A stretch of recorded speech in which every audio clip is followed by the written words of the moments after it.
By now, model agnostic games should be widely known in our hobby.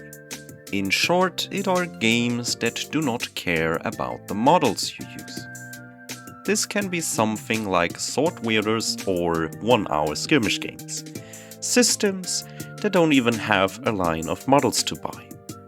But there are also games like Kings of War and one-page rules, where it is officially stated that they do not care if you use their own produced models or offer miniatures. And in the latter cases, the use of different models is basically the same as using a proxy in other games. Proxies simply are replacements that are meant to represent a certain model. If I were to use a clone trooper from Star Wars Legion as a Space Marine, that would be a proxy.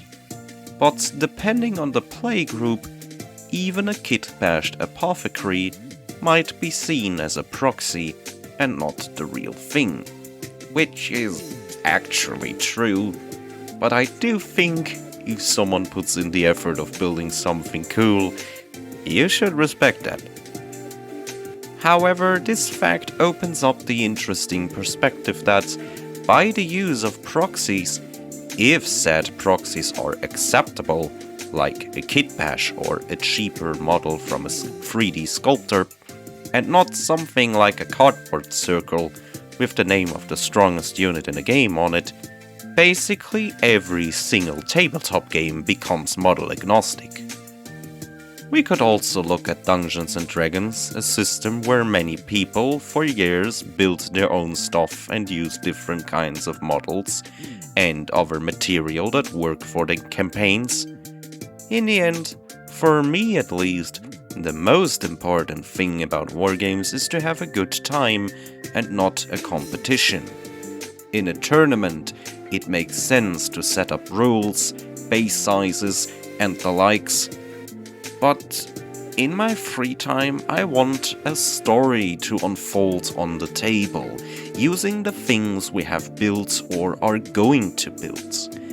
And the expensive price tag on a very specific thing should not get in the way of that, especially not if it's something very essential.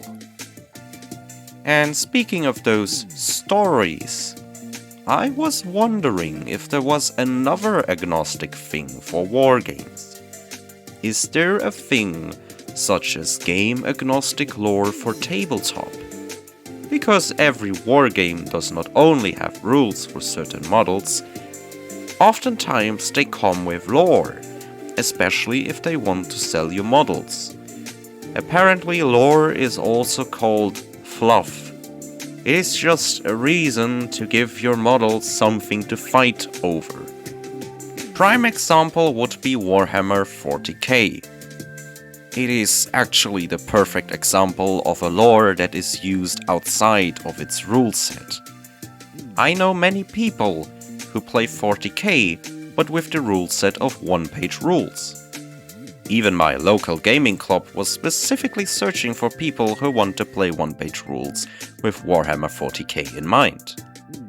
Now you can say that this game system was specifically designed to be as close of a substitute system for 40k as possible, originally starting out as one-page Warhammer before branching out into its own thing.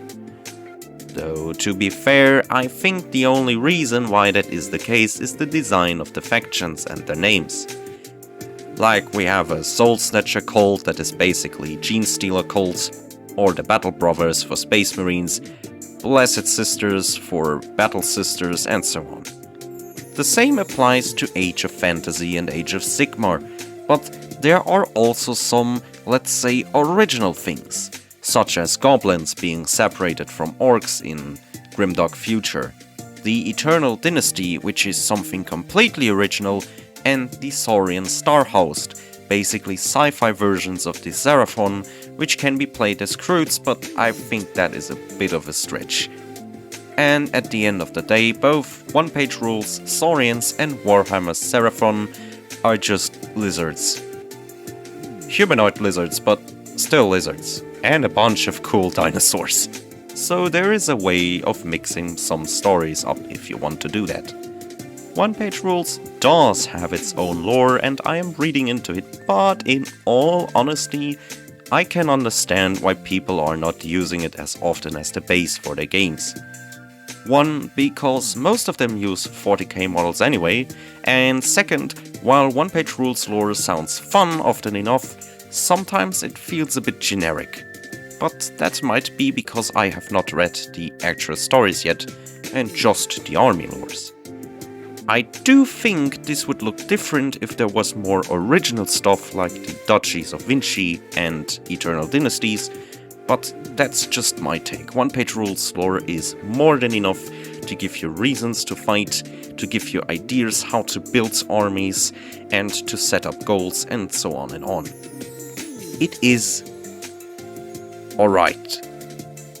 In the end, the reason many people play One Page Rules with Warhammer lore is most likely because the system is so very adaptable as a Warhammer alternative, giving you basically every necessary option to build your army lists with.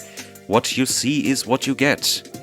One Page Rules Grimdark Future takes the work away from you if you want to use different rules with your Warhammer 40k models. Despite that, I am certain that almost every sci-fi rule set could be used with Warhammer models if you believe in yourself. Some things, such as characters, might not be able to convert as smoothly, but my opinion, maybe even a hot take, is that every single lore out there is game agnostic. It basically is like switching the game or lore part that would usually be used to justify the use of different models. Because now, not only do you use different models, no, you change the entire setting of the game.